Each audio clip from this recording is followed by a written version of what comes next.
അൻസിബ എന്ന മുസ്ലിം നാമധാരിയായ വ്യക്തിയെ വർഗീയവാദിയാക്കി ജിഹാദിയാക്കി അവിടെ നിന്ന് ഓടിക്കാനുള്ള ശ്രമമാണ് അവിടെ നടന്നുകൊണ്ടിരുന്നത്. അവരെ ഹിന്ദു അമ്പലത്തിൽ നിന്നും പണം വാങ്ങിച്ചതിന്റെ പേരിൽ അവര് വർഗീയത നടപ്പിലാക്കി എന്ന് വ്യക്തിപരമായി ഓരോരുത്തരെയും വിളിച്ചു പറഞ്ഞ് അവിടെ ഒരു ധ്രുവീകരണം ഉണ്ടാക്കാൻ ശ്രമിക്കുന്നു എന്നുള്ളതിന് എനിക്ക് ആരോപണമല്ല, എന്റെ അനുഭവമാണ്. നാട്ടിൽ വർഗീയവൽക്കരിക്കാൻ ശ്രമിക്കുന്ന ഈ ശ്രമത്തിനെ മുളയിലെ നുള്ളാൻ ശ്രമിച്ചു എന്നുള്ള ഗൂഢാലോചന കുറ്റമുണ്ടെങ്കിൽ അത് ഞാൻ ചെയ്തിട്ടുണ്ട്. അതിന് ഞാൻ അശ്ലീല വാക്കുകൾ ഉപയോഗിച്ചിട്ടില്ല, രൂക്ഷമായി സംസാരിച്ചിട്ടുണ്ട്.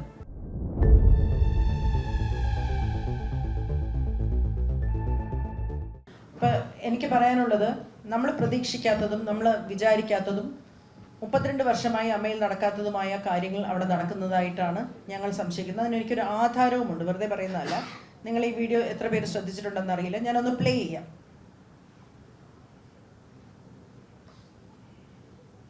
പിന്നെ ഇതിലൊരു വലിയൊരു കാര്യം പറയുന്നത് എന്താണെന്നറിയാമോ?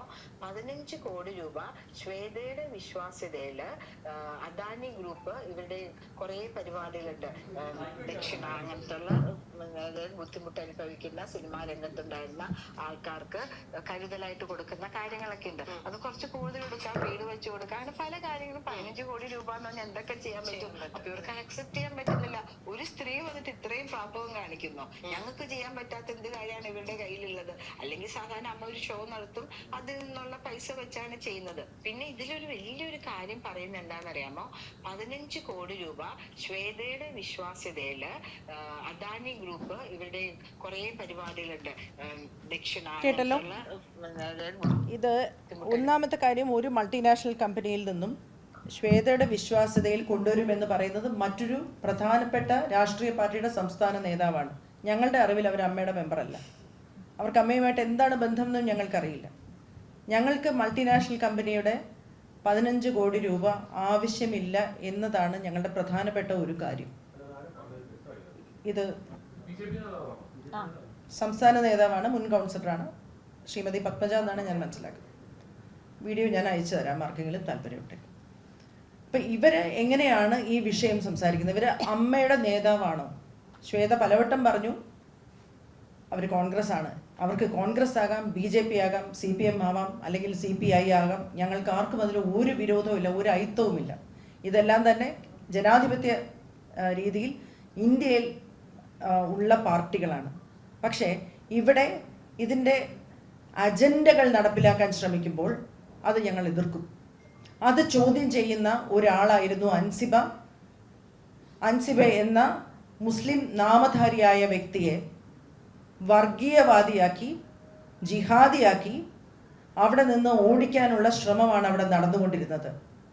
അവരെ ഹിന്ദു അമ്പലത്തിൽ നിന്നും പണം വാങ്ങിച്ചതിൻ്റെ പേരിൽ അവര് വർഗീയത നടപ്പിലാക്കി എന്ന് വ്യക്തിപരമായി ഓരോരുത്തരെയും വിളിച്ചു പറഞ്ഞ് അവിടെ ഒരു ധ്രുവീകരണം ഉണ്ടാക്കാൻ ശ്രമിക്കുന്നു എന്നുള്ളതിന് എനിക്ക് ആരോപണമല്ല, എൻ്റെ അനുഭവമാണ്. എന്നെ വിളിച്ച് എന്താണ് പലവട്ടം നിങ്ങൾ കേട്ട് കാണും, മാലാപാർവതിയാണ് ഗൂഢാലോചനയുടെ പിന്നിലെന്ന് നിങ്ങൾ പലവട്ടം കേട്ട് കാണും. എന്താണ് ആ ഗൂഢാലോചന? എന്തുകൊണ്ടാണ് ശ്വേത എനിക്ക് മൈക്ക് തരാതെ വട്ടം പിടിച്ചു നിന്നത് ജനറൽ ബോഡിയിൽ? ഞാൻ സംസാരിക്കാൻ പാടില്ല, മീഡിയ പോ എന്നാണ് പറയുന്നത്. ഇത് ഞാൻ പറയുന്നത് ഇന്ന് രമേശ് പിഷാരടിയുടെ ഒരു ഫോൺ സംഭാഷണം ഒരു അജണ്ടയോടുകൂടി അവർ പുറത്തുവിട്ടതിന് ശേഷം അവർക്ക് ആ മാന്യത കൊടുക്കേണ്ടതില്ല. അതുകൊണ്ടാണ് വ്യക്തിപരമായ ഒരു സംഭാഷണം, അതിനൊരു തെളിവും കൂടിയുണ്ട്. ഒരാൾ കൂടി ആ കോൺകോളിൽ ഉണ്ടായിരുന്നു എന്നുള്ള ധൈര്യത്തിലാണ് ഞാൻ ഇത് പറയുന്നത്. അൻസിബയുടെ വിഷയം വിളിച്ചപ്പോൾ എന്നോട് പറഞ്ഞത് അവർ 4 പേരെ കൺവേർട്ട് ചെയ്യാൻ നോക്കി. അപ്പം ഞാൻ പറഞ്ഞു, ശ്വേത എന്ത് സംസാരിക്കുന്നത്? അങ്ങനെ സംസാരിക്കല്ലേ, അങ്ങനെ സംസാരിക്കരുത്. അല്ല ചേച്ചി, അങ്ങനെയാണ് ഇങ്ങനെയാണ്, ഒരു പ്രൊഡക്ഷൻ കൺട്രോളർ മറ്റത് മറിച്ചത് എന്നൊക്കെ പറഞ്ഞിട്ട് യൂഷ്വൽ ഇവരുടെ ഒരു സംഭവം തുടങ്ങി. അപ്പം ഞങ്ങൾ തമ്മിൽ ഒരു ചെറിയ തർക്കമുണ്ടാവുകയും ഞാൻ പറഞ്ഞു, ഇതൊരു സാമൂഹ്യ വിഷയമാണ്, ഇത് അമ്മയുടെ വിഷയമല്ല, ഇത് ഞാൻ പുറത്ത് പറയും നിങ്ങൾ ഇങ്ങനെ തുടങ്ങുകയാണെങ്കിൽ എന്ന് പറഞ്ഞപ്പോൾ എന്നോട് അവർ പറഞ്ഞത്, നിങ്ങൾ സിനിമ ഇൻഡസ്ട്രിയിൽ ഉണ്ടാവില്ല, you will be out of this industry. Chechi, I am telling you because I love you. You don't know what you are getting into. Please stay away. And I know when you decide on something, you get into this one track and you crash land. So you don't know what you are getting into. I am asking you to stop. Do not interfere in Ansiba's issue. എന്താണ് ആ വരിയുടെ അർത്ഥമെന്ന് വളരെയധികം ആലോചിച്ചതിന് ശേഷമാണ് ഈ production controller എന്ന് പറയുന്ന വ്യക്തിയെ ഞാൻ ഫോൺ ചെയ്യുന്നത്.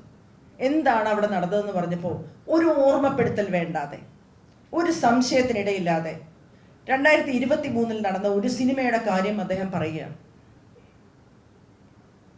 അവിടെ വെച്ച് അൻസിബ ഒരു നോമ്പെടുത്തു എന്നും അതിനോടൊപ്പം ഈ അദ്ദേഹത്തിൻ്റെ മകനായ അഭിനയിക്കാൻ വന്നതോ അസിസ്റ്റന്റ് ഡയറക്ടറായിട്ട് അദ്ദേഹത്തിൻ്റെ സംവിധായകൻ എന്നെ വളരെയധികം മോശമായി പറയുന്നുണ്ട്, അവിടെ ഒരു നോമ്പ് തുറന്നു എന്നും. അത്രയും മാത്രം നടന്ന ഒരു കാര്യത്തിനെ 2026 ഇവരുടെ എക്സിക്യൂട്ടീവ് കമ്മിറ്റിയിലെ ഒരു വാട്സപ്പ് ചാറ്റിൽ ഭീഷണിയുടെ സ്വരത്തിൽ ഉപയോഗിച്ചത് എന്തിനാണ് ടിനി ടോം? അത് ചോദിക്കുന്ന സമയത്ത് ശ്വേത പറയുന്നത്, ചേച്ചി do you want Tini to end up in jail? അപ്പം ഞാൻ പറഞ്ഞു, തിഹാർ ജയിലിൽ അൻസിബ പോയാൽ കുറച്ച് പ്രശ്നമില്ലേ എന്ന് ഞാൻ തിരിച്ചു ചോദിച്ചു. അങ്ങനെ ഞങ്ങൾ തമ്മിലുണ്ടായ ഒരു തർക്കം. അന്ന് മുതലാണ് ഞാനൊരു ഗൂഢാലോചനക്കാരിയായത്. അവർക്ക് ഗൂഢാലോചനയൊന്നുമില്ല, ആലോചന നടത്തിയിട്ടുണ്ട്, തീർച്ചയായിട്ടും ഉണ്ട്. കാരണം ഇങ്ങനെ ഒരു സംഘമല്ല അമ്മയെ ഭരിക്കേണ്ടത്. ധ്രുവീകരണം നടത്തുന്ന, വർഗീയവാദം നടത്തുന്ന, മനുഷ്യരെ ഒന്നായി കാണാൻ പറ്റാത്ത, ജാതി മതങ്ങളെ ഒന്നായി കാണാൻ പറ്റാത്ത, കലാകാരന്മാരുടെ ഇടയിൽ ധ്രുവീകരണം നടത്തുന്ന ആൾക്കാരല്ല അത് ഭരിക്കേണ്ടത്. എൻ്റെ വിശ്വാസമാണ്. കേരളം അങ്ങനെ തന്നെയാണെന്നാണ് ഞാൻ ഇപ്പോഴും വിശ്വസിക്കുന്നത്. ആ കേരളത്തിനോട് ഒരു ഉത്തരവാദിത്തമുള്ളത് കൊണ്ട് അവിടെ നടക്കാൻ ഉദ്ദേശിക്കുന്ന കാര്യം നാളെ വരാനിരിക്കുന്ന ഒരു കേരള സ്റ്റോറിയാണ് എന്ന് മനസ്സിലായതുകൊണ്ടും അതിനെ എതിർക്കണമെന്നുള്ള ഉത്തമ വിശ്വാസത്തിലുമാണ് ഞാൻ അവിടെ പ്രതികരിച്ചത്. നാളെ നിങ്ങളൊന്ന് ആലോചിച്ച് നോക്കുക, ആ സ്ക്രിപ്റ്റ്.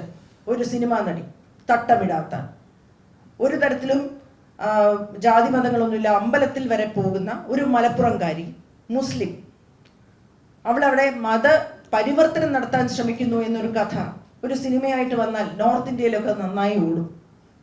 ഈ കഥയാണ് അവിടെ സൃഷ്ടിക്കപ്പെടുന്നതെന്ന് മനസ്സിലായത് കൊണ്ടാണ് ഞാൻ ഇത് വളരെയധികം എതിർത്തത്. ഇത് പറയരുതെന്നും പറയണ്ടെന്നും വിചാരിച്ച് തന്നെയാണ് ഇരുന്നത്. അത് മറ്റു കാര്യങ്ങളിലൂടെ പുറത്തു വന്നുകൊണ്ടേയിരുന്നു. കണക്കിൻ്റെ കാര്യമായിട്ടും അങ്ങനെയൊക്കെ. കണക്കിൻ്റെ കാര്യവും മറ്റു കാര്യവും ഒക്കെ അവിടെ നിൽക്കട്ടെ, അതൊക്കെ ഉണ്ട്, കണക്ക് തെറ്റ് തന്നെയാണ്. പക്ഷെ ഇത് ചോദിക്കുന്ന സമയത്ത് ഞങ്ങൾ കുറച്ച് പേര് ഈ കാര്യങ്ങളെ ഞങ്ങളെ ഏൽപ്പിക്കൂ, ഞങ്ങൾ ഇതൊക്കെ ശരിയാക്കട്ടെ, ഞങ്ങൾ കുറച്ച് പേര് ഞങ്ങൾക്ക് മാത്രമായി ഈ ഉത്തരവാദിത്തങ്ങൾ തരൂ, അൻസിബയെ പുറത്താക്കൂ. ആദ്യത്തെ ദിവസം വന്നപ്പോൾ അവരുടെ ബോഡി ലാംഗ്വേജ് അൻസിബയെ പുറത്താക്കാൻ വേണ്ടിയുള്ളതായിരുന്നു. അൻസിബ പുറത്തായില്ലെന്ന് മാത്രമല്ല, അൻസിബയുടെ സംസാരത്തിൽ മുഴുവൻ ജനറൽ ബോഡി അംഗങ്ങളും അൻസിബ പറഞ്ഞത് മനസ്സിലാക്കി അൻസിബയുടെ കൂടെ നിന്നു എന്നുള്ളതാണ് സത്യം. ഞാൻ പറഞ്ഞ കാര്യങ്ങളൊന്നും അവർക്ക് അറിയില്ല കേട്ടോ, ഇതൊന്നും ഞാൻ ജനറൽ ബോഡി പറഞ്ഞിട്ടുള്ള കാര്യങ്ങളല്ല. പക്ഷേ അൻസിബ പറഞ്ഞ പല കാര്യങ്ങളും അവർക്ക് ബോധ്യപ്പെട്ടതിൻ്റെ അടിസ്ഥാനത്തിൽ അൻസിബയോടൊപ്പം നിന്നു. ഇവർക്ക് ഉത്തരവില്ലാതെ ആയി എന്നുള്ളത് സത്യമാണ്. അതിന് ബാബുരാജ് ഒരു ആരോപണം മുന്നോട്ട് വെച്ചു, ഒരു പ്രത്യേക പാർട്ടിയിൽ നിന്നും 2 കോടി രൂപ വാങ്ങിയില്ലേ. ഇത് ജനറൽ ബോഡി സീരിയസ് ആയിട്ട് എടുത്തൊരു ആരോപണമൊന്നുമല്ല. പിറ്റേ ദിവസം ലക്ഷ്മിപ്രിയ പറയുമ്പോഴാണ് നമ്മളിത് ഇത്ര ഗൗരവം ഉണ്ടായിരുന്നോ എന്ന് ആലോചിക്കുന്നത്. അപ്പോൾ ഇവർ ഇറങ്ങി ഓടി അവിടുന്ന്. എന്തിനാണ് ഓടുന്നത്? നമ്മളോടൊരു അനാവശ്യമായ ആരോപണം പറഞ്ഞാൽ തിരിഞ്ഞു നിന്ന് താൻ ആരോടൊന്നുമല്ലേ തിരിച്ചു ചോദിക്കുക.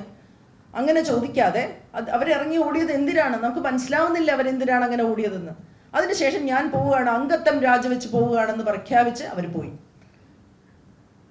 അപ്പോൾ അങ്ങനെ ഒരു സാഹചര്യത്തിൽ ഞാനും എൻ്റെ അംഗങ്ങളും രാജിവെക്കുന്നു എന്നാണ് പറഞ്ഞത്. അംഗങ്ങളും ഞാനും എൻ്റെ അംഗങ്ങളും എന്ന് പറയുമ്പോൾ അംഗങ്ങളെല്ലാം അവിടെ ഉണ്ട്. അവരാരും തിരിച്ചു വന്ന് ഞങ്ങൾ ഇതിനകത്തുണ്ടെന്ന് പറഞ്ഞില്ല. അവർ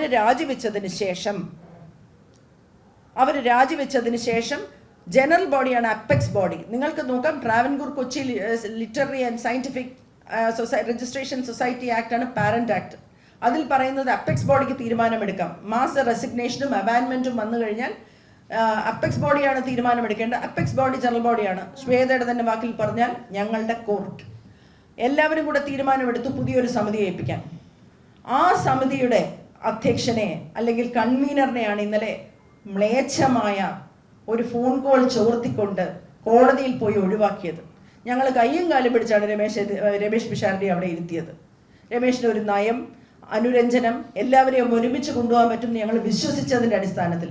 അല്ലാതെ അദ്ദേഹം അവിടെ കോൺഗ്രസ്സുകാരനാണ്, പക്ഷെ കോൺഗ്രസ് അവിടെ കളിക്കില്ല എന്ന ഉത്തമ വിശ്വാസമുണ്ട്. അതാണ് ഞാൻ നേരത്തെ പറഞ്ഞത്, ഞങ്ങൾക്ക് രാഷ്ട്രീയത്തിനോട് അയിത്തമില്ല. BJP ആയിട്ടുള്ള ആൾക്കാരുണ്ട് അവിടെ, ബഹുമാനിക്കുന്നു, ആദരിക്കുന്നു. CPM-കാരുണ്ട്, ബഹുമാനിക്കുന്നു, ആദരിക്കുന്നു. പക്ഷേ ഈ വർഗീയവൽക്കരണം ബോളിവുഡിലൊക്കെ നടന്നിട്ടുള്ളത് പോലെ സിനിമ സംഘടനകളെ പിടിച്ചുകൊണ്ട് സിനിമയെ മാറ്റിക്കൊണ്ട് ഒരു നാട്ടിൽ വർഗീയവൽക്കരിക്കാൻ ശ്രമിക്കുന്ന ഈ ശ്രമത്തിനെ മുളയിലെ നുള്ളാൻ ശ്രമിച്ചു എന്നുള്ള ഗൂഢാലോചന കുറ്റമുണ്ടെങ്കിൽ അത് ഞാൻ ചെയ്തിട്ടുണ്ട്. അതിന് ഞാൻ അശ്ലീല വാക്കുകൾ ഉപയോഗിച്ചിട്ടില്ല, രൂക്ഷമായി സംസാരിച്ചിട്ടുണ്ട്. ഇതാണ് എനിക്ക് പറയാനുള്ളത്.